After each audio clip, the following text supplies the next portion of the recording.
السلام علیکم ورحمۃ اللہ. تشریف رکھیے. سر ایک طرف کیوں پھیرے ہوئے ہیں؟ سب اس طرف کیوں پھیرے ہوئے ہیں؟ حاجی صاحب پہلو سے بات کرتے ہیں. بیٹھ آئیے تشریف لائیے. آپ بھی سنائیں. السلام علیکم ورحمۃ اللہ. افتخار ایاز صاحب کہاں گئے؟ تو جی پریلیمنری سب پوری ہو گئی. اب یہی فنکشن ایک رہ گیا بس. پھر کون ہے آپ؟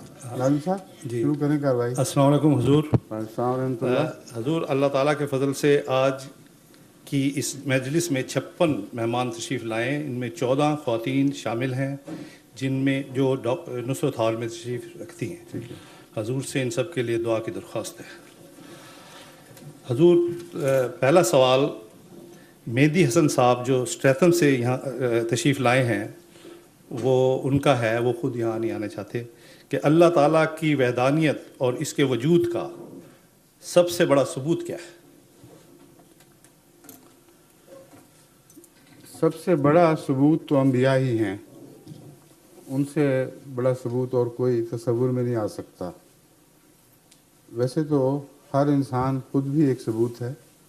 اگر اپنے نفس پہ غور کرے اور دیکھے کہ میں کیا ہوں، کس غرض سے آیا اور کون ہوں، میری انا کیا چیز ہے، مجھے سوچنے کی طاقت کیوں نصیب ہوئی، جبکہ کیمسٹری اور فزکس میں کوئی قانون نہیں ہے جو سوچنے کی طاقت پیدا کر سکے.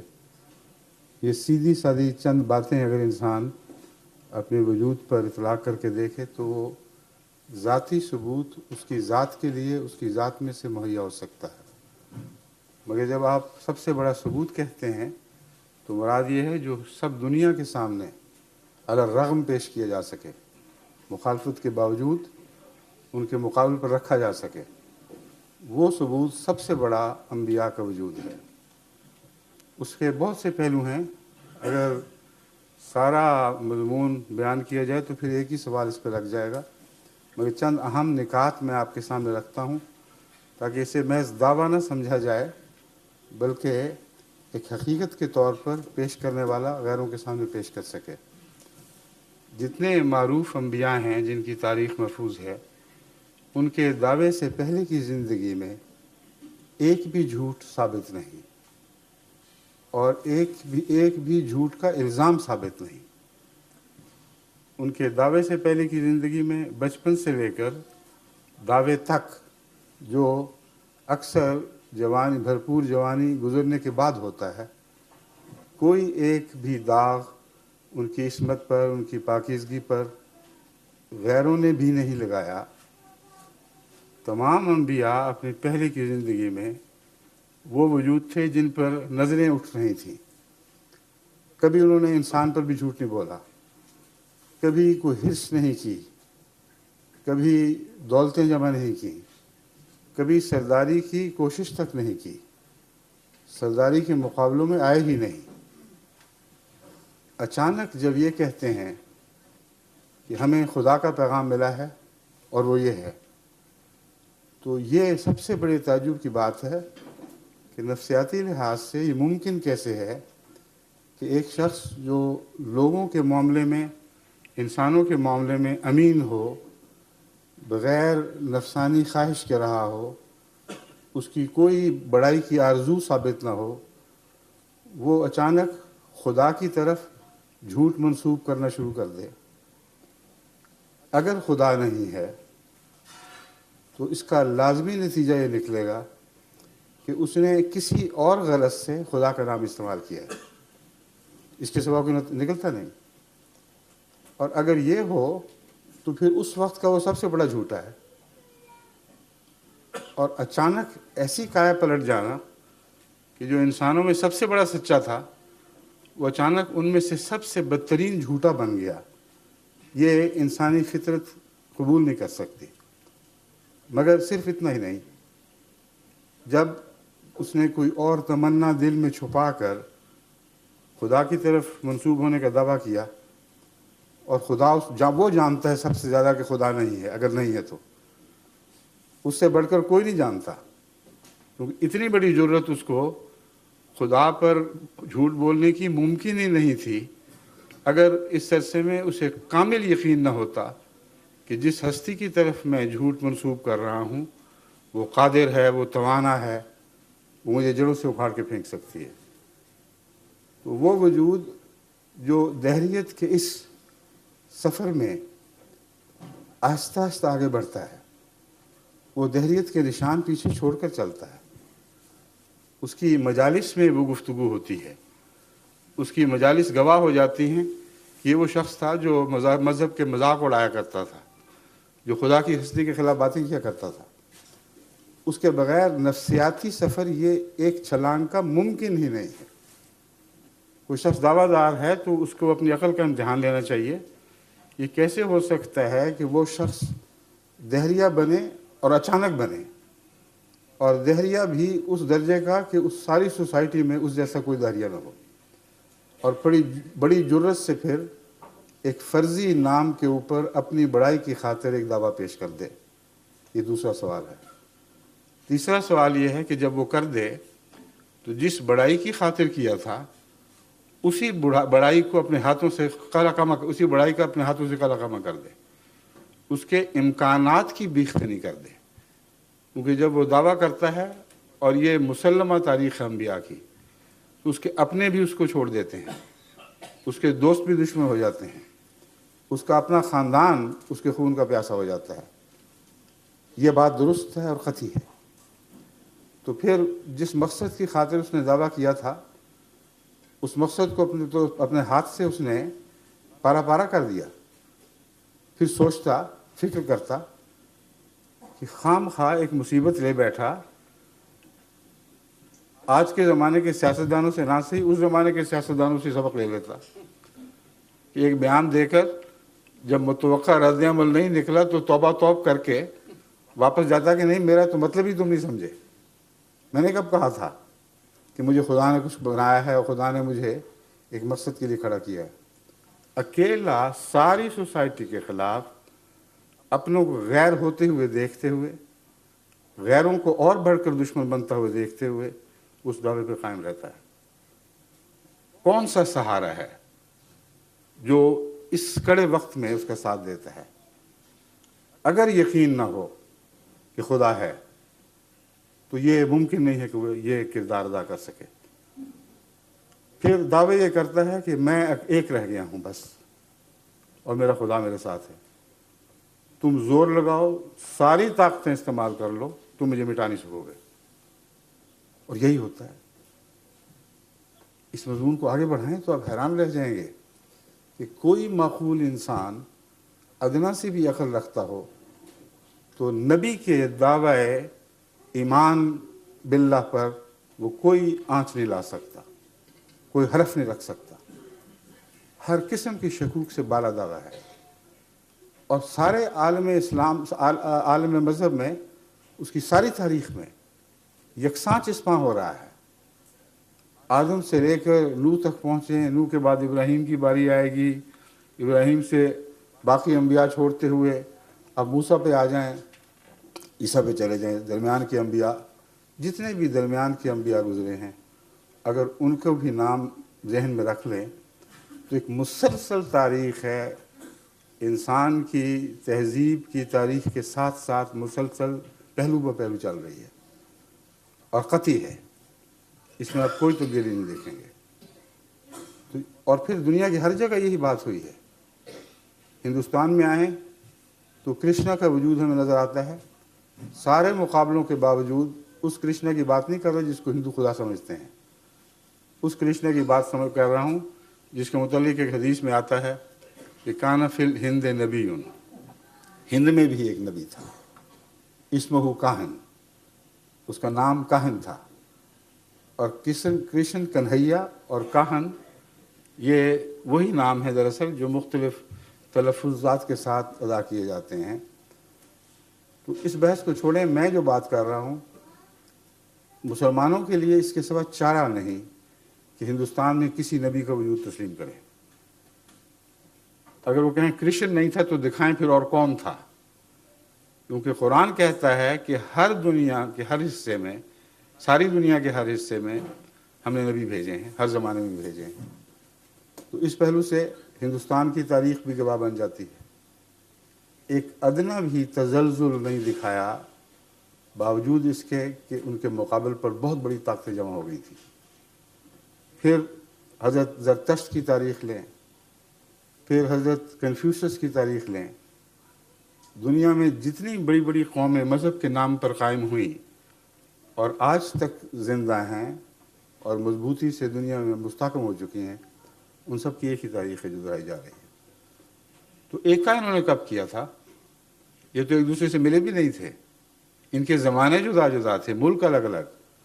پھر کیسے ممکن ہے کہ ان سب نے ایک ہی اسکیم سازش سے سوچی ہو اور ایک ہی طرز پر پھول کی طرح کھلے ہوں اور ہر پتی اسی طرح کھلی ہو جس طرح دوسرے پھولوں کی کھلتی چلی گئی؟ یہ یکسانیت, یہ عالمگیر اتحاد, جبکہ آپس میں میل جول کا کوئی رابطہ نہیں. یہ سارے مضمون ہیں, میں جیسے کہ کہا تھا مختصر میں عرض کروں گا, ان پر آپ غور کریں تو انبیاء کا وجود خدا کی صداقت کی, خدا کے وجود کا سب سے بڑا ثبوت ہے, اور ایسا ثبوت ہے کہ کوئی ذی ہوش جو تعصب سے پاک ہو اس کو رد نہیں کر سکتا. حضور اگلا سوال ڈاکٹر عالمگیر صاحب کا ہے, جو کارڈیالوجسٹ ہیں, کنسلٹنٹ ہیں اور شیپرڈ بش سے تشریف لائے ہیں. جی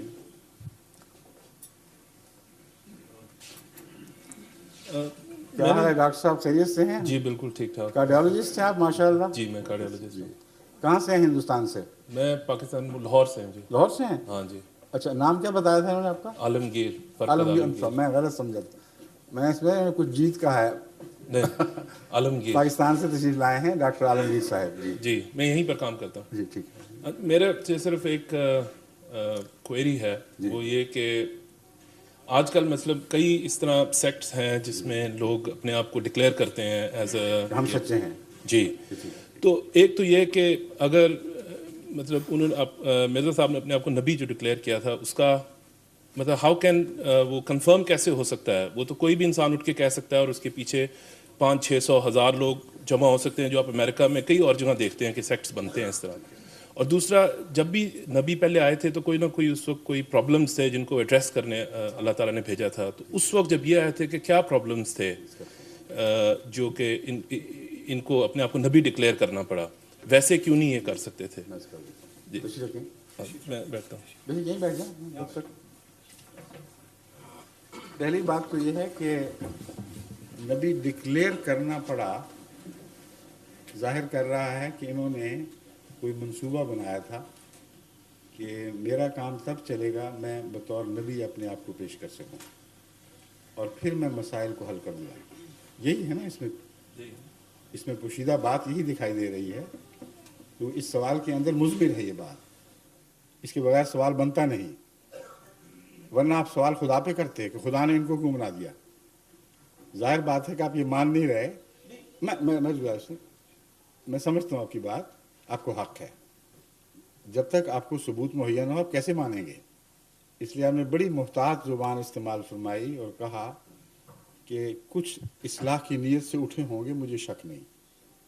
مگر یہ کیا ضرورت تھی کہ اس اصلاح کی کوشش میں اپنے آپ کو نبی ڈکلیئر کرنا پڑا؟ نمبر ایک بات. نمبر دو, وہ اصلاح کی کوشش تھی کیا جس کے لیے آپ نے کوئی ارادہ باندھا تھا؟ یہ دو شاخیں ہیں آپ کے سوال کی, درست ہے؟ جی. جہاں تک ضرورت اصلاح کا تعلق ہے, آپ نے اس سلسلے میں ایک بات پہلے کہی جو تمہید کے طور پر تھی کہ دنیا میں بہت سے فرقے ہیں مذاہب کے, ہر ایک اپنے آپ کو سچا کہہ رہا ہے. یہ بھی فرمایا تھا نا آپ نے, درست.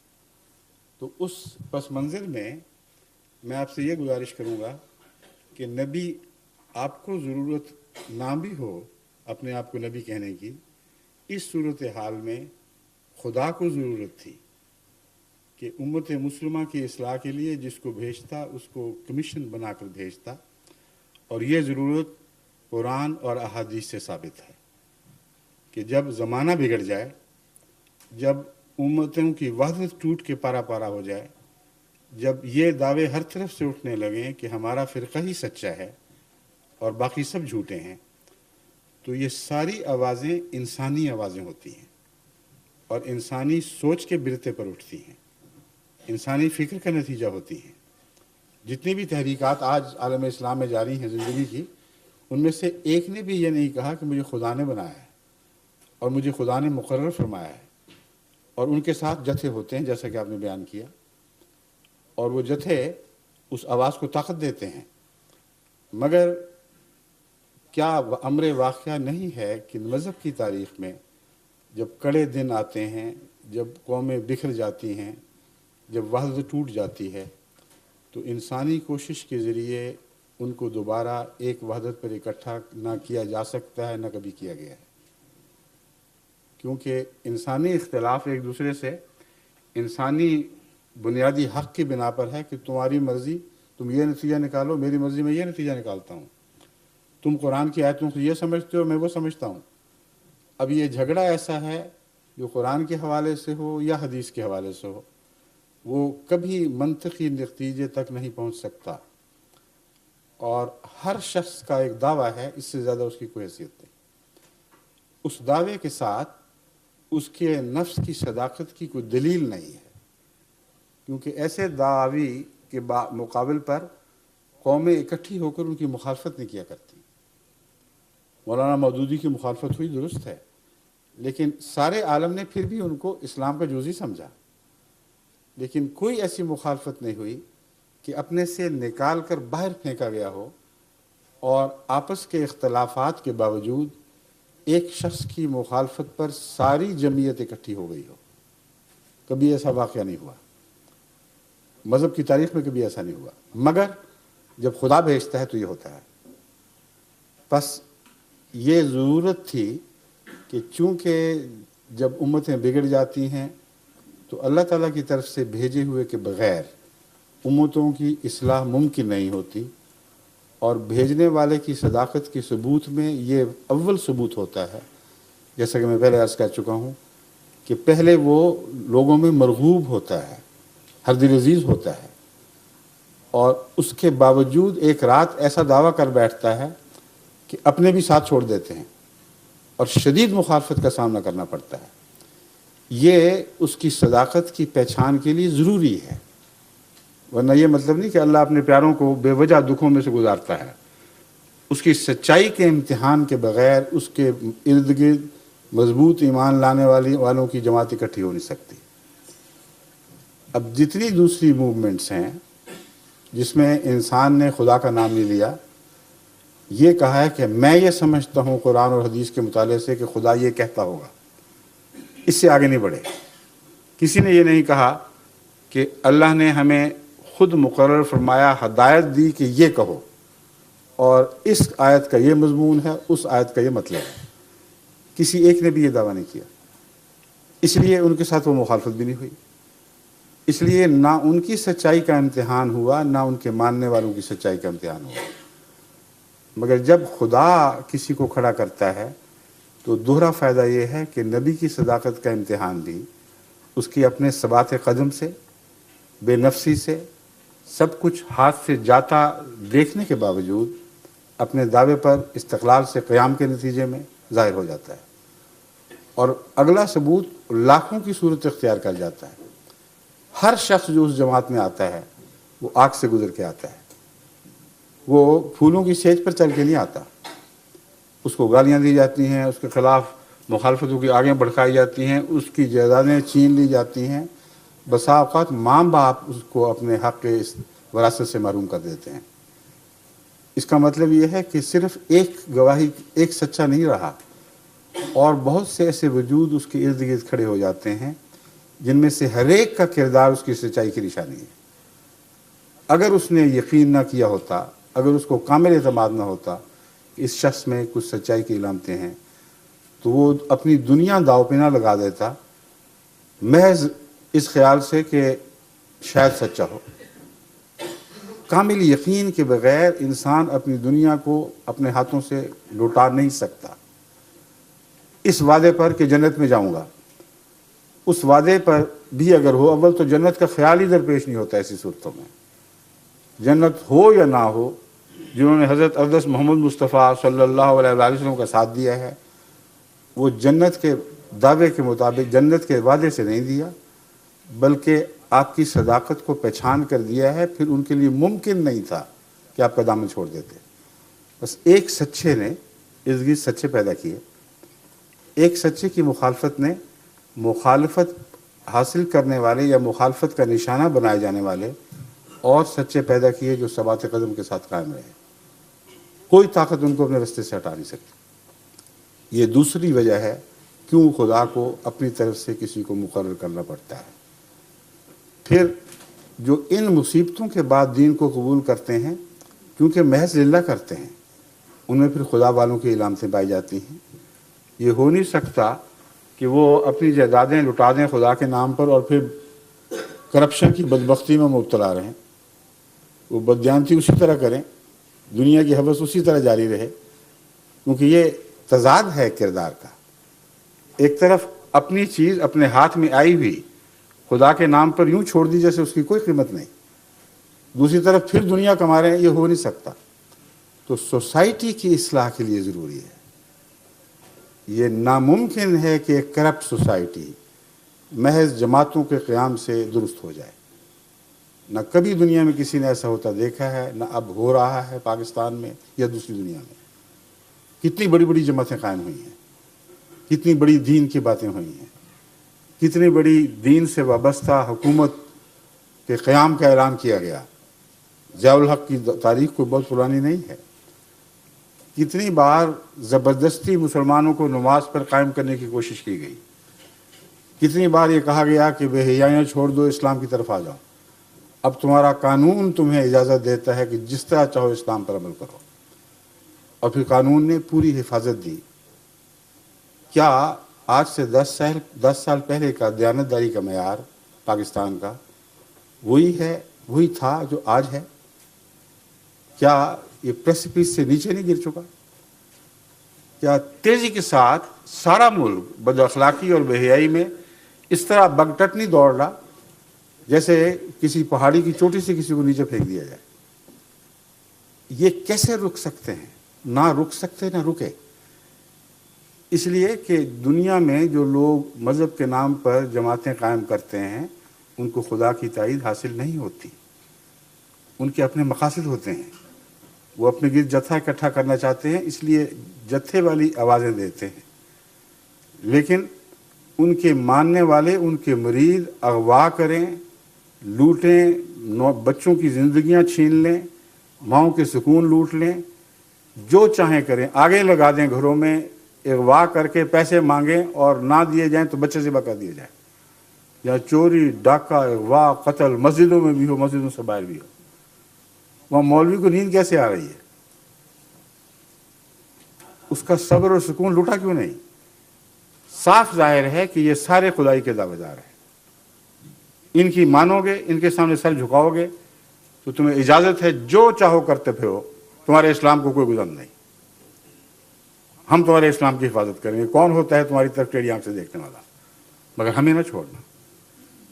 ہمارے فرقے کو چھوڑا تو پھر ہم تمہیں سبق سکھائیں گے، ورنہ نہیں۔